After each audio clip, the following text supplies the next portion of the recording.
എല്ലാവർക്കും നമസ്കാരം. കറണ്ട് തോട്ട്സിലേക്ക് സ്വാഗതം. ഇന്ന് രാജ്യം ഏറ്റവും കൂടുതൽ ചർച്ച ചെയ്തുകൊണ്ടിരിക്കുന്ന വിഷയമാണ് അയോധ്യയിലെ ശ്രീരാമക്ഷേത്ര പ്രതിഷ്ഠാ ചടങ്ങ്. കേരളത്തിൽ നമ്മുടെ പ്രതിപക്ഷ നേതാവ് വി.ഡി. സതീശൻ ഈ വിഷയത്തെ CPM-ലേക്ക് തട്ടിവിടാൻ പറ്റുമോ എന്നുള്ള രസകരമായ ആലോചനയിലാണ്. CPM ഈ വിഷയത്തെ രാഷ്ട്രീയവൽക്കരിക്കുന്നു എന്നാണ് പ്രതിപക്ഷ നേതാവിൻ്റെ ആക്ഷേപം. പ്രതിപക്ഷ നേതാവിൻ്റെ ധാരണ നാട്ടുകാർക്ക് ചരിത്രമൊന്നും അറിഞ്ഞുകൂടാ, അവരെല്ലാം മറന്നുപോയി, അവർക്ക് കളി അറിഞ്ഞുകൂടാ എന്നൊക്കെ ആയിരിക്കാം. കോൺഗ്രസിൻ്റെ മറ്റൊരു നേതാവും ഈ വിഡ്ഢിത്തം വിളിച്ച് പറഞ്ഞിട്ടില്ല.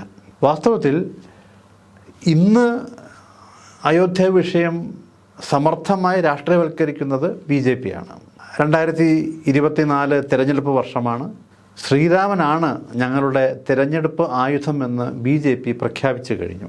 അതിന് മുന്നോടിയായിട്ടാണ് വിപുലമായ ഈ പ്രതിഷ്ഠാ ചടങ്ങ് പ്രധാനമന്ത്രി തന്നെ നേരിട്ട് നടത്തുന്നത്. അതിൽ തന്നെയുള്ള പല അനൗചിത്യങ്ങളും ഹിന്ദു സന്യാസിമാരും മറ്റ് പൂജാരികളും ഹൈന്ദവ സംഘടനകളും അടക്കം എടുത്തു പറഞ്ഞു കഴിഞ്ഞു. ഒരു പ്രധാനമന്ത്രി വന്ന് ഈ അനാവശ്യമായ ഈ സമയത്ത് ഉദ്ഘാടനം ചെയ്യേണ്ട ഒന്നല്ല രാമക്ഷേത്രം. രാമനവമിയുമായി ബന്ധപ്പെട്ടാണ് ഉദ്ഘാടനം ചെയ്യേണ്ടത്. തിരഞ്ഞെടുപ്പ് സമയത്തെ ലാക്കാക്കി നടത്തുന്ന ഈ നീക്കത്തെ വടക്കേ ഇന്ത്യയിലെ സന്യാസിമാർ തന്നെ എതിർത്ത് രംഗത്ത് വന്നിട്ടുണ്ട്. അത് വേറൊരു വിഷയമാണ്. നമുക്ക് വിഷയം പ്രതിപക്ഷ നേതാവ് ഈ വിഷയം CPM-ലേക്ക് ചാരി വെച്ചുകൊണ്ട് രാഷ്ട്രീയ മുതലെടുപ്പ് നടത്താൻ ശ്രമിക്കുന്നു എന്ന ആക്ഷേപമാണ് നമ്മുടെ വിഷയം. CPM ആയാലും ഇടതുപക്ഷമായാലും ഇത്തരം വിഷയങ്ങളിലൊക്കെ അഭിപ്രായം പറയുന്നത് ചരിത്രപരമായ ബോധത്തിൻ്റെ അടിസ്ഥാനത്തിലും രാഷ്ട്രീയ സാഹചര്യത്തിൻ്റെ അടിസ്ഥാനത്തിലുമായിരിക്കും.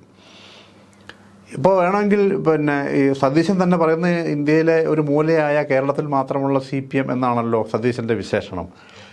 അപ്പോൾ ശ്രീരാമക്ഷേത്ര വിഷയം വേണമെങ്കിൽ CPM-ന് ഉപയോഗിച്ച് വടക്കേന്ത്യയിൽ കുറച്ച് സ്വാധീനം ഉണ്ടാക്കിക്കൂടെ? അങ്ങനെ ചിന്തിക്കാമല്ലോ.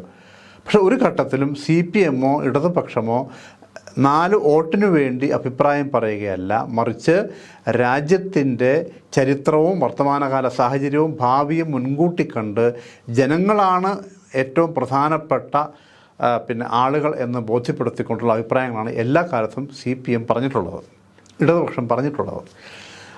പക്ഷേ ഇപ്പോൾ BJP ഈ വിഷയത്തെ രാഷ്ട്രീയവൽക്കരിക്കുമ്പോൾ അത് രാഷ്ട്രീയവൽക്കരണമാണ് എന്ന് തുറന്നു പറയാനുള്ള ചങ്കൂറ്റം കോൺഗ്രസിന് ഇല്ലാതെ പോകുന്നത് എന്തുകൊണ്ടാണ്? BJP ഈ വിഷയം ഉപയോഗിച്ച് അധികാരത്തിൽ എത്തുന്നത് വരെ ഈ സമാന വിഷയം വടക്കേ ഇന്ത്യയിൽ ഉപയോഗിച്ചത് രാഷ്ട്രീയവൽക്കരിച്ചത് കോൺഗ്രസ്സാണ്. ചരിത്രരേഖകളെല്ലാം അത് കൃത്യമായിട്ട് നാട്ടുകാർക്കറിയാം, ചരിത്ര വിദ്യാർത്ഥികൾക്കറിയാം, രാഷ്ട്രീയ വിദ്യാർത്ഥികൾക്കറിയാം. അതായത് കേരളത്തിന് പുറത്ത് കടന്നാൽ കോൺഗ്രസിൻ്റെ നയം മൃദു ഹിന്ദുത്വമാണ് എന്ന് തെളിയിക്കുന്ന അനവധി സന്ദർഭങ്ങൾ ഇന്ത്യയിലുണ്ടായിട്ടുണ്ട്. അത് പല ബില്ലുകളുടെ ആയി ബന്ധപ്പെട്ട വിഷയമായാലും ഈ രാമജന്മഭൂമി വിഷയമായിട്ട് ബന്ധപ്പെട്ടായാലും കോൺഗ്രസ് നിർണായക ഘട്ടത്തിലെല്ലാം മൃദു ഹിന്ദുത്വ നിലപാടെടുത്ത് സംഘപരിവാറിനെ സഹായിക്കുകയാണ് ചെയ്തത്. അതുകൊണ്ടാണ് ഈ രാജ്യത്തെ രാഷ്ട്രീയ രംഗം BJP-ക്ക് അടിയറ വെച്ചത് കോൺഗ്രസ് ആണ് എന്ന് പറയുന്നതിൻ്റെ അടിസ്ഥാനം അതാണ്. ഈ രാമജന്മഭൂമി മാത്രം എടുക്കുക, അല്ലെങ്കിൽ ബാബറി നൂറ്റാണ്ടുകളായി നിലനിന്നിരുന്ന ബാബറി മസ്ജിദ് തകർത്ത് അവിടെയാണ് ഇപ്പോൾ രാമക്ഷേത്രം പണിതിട്ടുള്ളത്. അതോർക്കണം, അത് പ്രധാനപ്പെട്ട ഒരു പോയിൻ്റാണ്. ആ രാമക്ഷേത്രത്തിൻ്റെ പ്രതിഷ്ഠയാണ് ഇപ്പോൾ വലിയ സന്നാഹത്തോടെ നടക്കുന്നത്. ഈ രാമക്ഷേത്രത്തിൽ അല്ലെങ്കിൽ ഈ ബാബറി പള്ളിയിൽ 1949 അന്ന് അവിടെ UP സംസ്ഥാനമായിട്ടില്ല, അയോധ്യ പ്രവിശ്യയാണുള്ളത്. അവിടുത്തെ പ്രധാനമന്ത്രിയായിരുന്ന കോൺഗ്രസ് നേതാവായ GB പന്താണ് ഇത് അവിടെ ശിലാന്യാസം നടത്താൻ വേണ്ടി തുറന്നു കൊടുത്തത്. 1949 സംഘപരിവാറുകാർക്ക് പള്ളിക്കകത്ത് വിഗ്രഹം വെച്ച് സ്ഥാപിക്കാൻ അവസരം കൊടുത്തിട്ടുള്ള കോൺഗ്രസ് പ്രധാനമന്ത്രിയാണ്. അതിനുശേഷം ദീർഘകാലം അത് അടച്ചിടപ്പെട്ടു, വലിയ വിവാദമായി, കോടതി ഇടപെട്ടു ഒക്കെ ചെയ്തെങ്കിലും കോൺഗ്രസ്സിന് രാഷ്ട്രീയമായി തിരിച്ചടി കിട്ടുന്ന സന്ദർഭം വന്നാൽ അപ്പോൾ തന്നെ ഇതെങ്ങനെ ഉപയോഗപ്പെടുത്താം എന്നവർ ആലോചിക്കാറുണ്ട്. പിന്നീട് 1986 രാജീവ് ഗാന്ധി പ്രധാനമന്ത്രിയായിരിക്കുമ്പോഴാണ് അവിടെ സംഘപരിവാറുകാർക്ക് പ്രാർത്ഥന നടത്താൻ വേണ്ടിയിട്ട് പള്ളി തുറന്നു കൊടുത്തത്. അവരുടെ ഈ സംഘപരിവാർക്കാർ വന്ന് അവിടെ തുറന്ന് പ്രാർത്ഥന നടത്തിക്കൊള്ളാൻ രാജീവ് ഗാന്ധി അനുവദിക്കുകയായിരുന്നു. അതിനുശേഷം 89 അന്നും പ്രധാനമന്ത്രി രാജീവ് ഗാന്ധി തന്നെ 89 സംഘപരിവാറുകാർക്ക് ശിലാന്യാസത്തിന് അവസരം കൊടുത്തു. അവരകത്ത് കയറി ശിലാന്യാസം നടത്തിയതൊക്കെ അന്ന് വലിയ വാർത്തയായതാണ്, വലിയ വിവാദമായതാണ്. ഈ 3 ഘട്ടം കഴിഞ്ഞ് നിൽക്കുമ്പോഴാണ് 89 നടപടി വാസ്തവത്തിൽ കോൺഗ്രസ് രാഷ്ട്രീയ ലക്ഷ്യം വെച്ചാണ് ചെയ്തതെങ്കിലും അത് നേട്ടമുണ്ടാക്കിയത് BJP ആണ്. ശിലാന്യാസം നടത്തി അവർക്ക് ഒരു ഇന്ത്യയിലേക്കുള്ള അധികാരത്തിലേക്കുള്ള ഒരു ചുവട്ടുപടിയായി മാറ്റാൻ അത് അവരുപയോഗിച്ചു. രാജീവ് ഗാന്ധി തുറന്നു കൊടുത്തുകൊണ്ട് മാത്രമാണ് അവർക്ക് അതിന് അവസരം കിട്ടിയിട്ടുള്ളത്. തുടർന്നാണ് 1992 ഡിസംബർ 6 ബാബറി പള്ളി തകർക്കുന്നത്. ആ ബാബറി പള്ളി സംഘപരിവാറുകാർ തകർത്ത് തരിപ്പണമാക്കുമ്പോൾ പ്രധാനമന്ത്രി കസേരയിരിക്കുന്നത് കോൺഗ്രസിൻ്റെ നേതാവ് നരസിംഹറാവുവാണ്. പിന്നീടുള്ള ചരിത്രം നമുക്കറിയാം. ആ പള്ളി തകർത്ത് അവിടെ ഘട്ടം ഘട്ടമായി ഇവർ രാജ്യത്തിൻ്റെ നാനാഭാഗത്തുനിന്ന് ശില കൊണ്ടുവന്ന് ക്ഷേത്രം പണിയാനുള്ള നടപടിയെടുത്തു. 2014 എത്തിയപ്പോഴേക്കും ആ രാഷ്ട്രീയം BJPക്ക് വലിയ ഗുണമാവുകയും അവർ അധികാരത്തിൽ വരികയും ചെയ്തു. തുടർച്ചയായിട്ട് ഇപ്പോൾ അവർ ഭരിച്ചുകൊണ്ടിരിക്കുകയാണ്. അപ്പോൾ കോൺഗ്രസിൻ്റെ ഈ നയവഞ്ചന, ഒരു ഭാഗത്ത് ഇവർ മതനിരപേക്ഷതയെക്കുറിച്ച് വാചാലരാവുകയും അതേസമയം ഈ മൃദുഹിന്ദുത്വ പരീക്ഷണങ്ങളിലൂടെ അവർ രാജ്യത്തിൻ്റെ പാരമ്പര്യത്തെയും ഈ രാജ്യത്തിൻ്റെ രാഷ്ട്രീയ ബോധത്തെയും ആകെ നശിപ്പിച്ച് തകർത്ത് തരിപ്പണമാക്കി ഇപ്പോൾ ഹിന്ദു രാഷ്ട്രത്തിലേക്കുള്ള ഒരു ചവിട്ടുപടിയാക്കി മാറ്റാൻ അവർ അവസരമൊരുക്കിയിരിക്കുകയാണ്.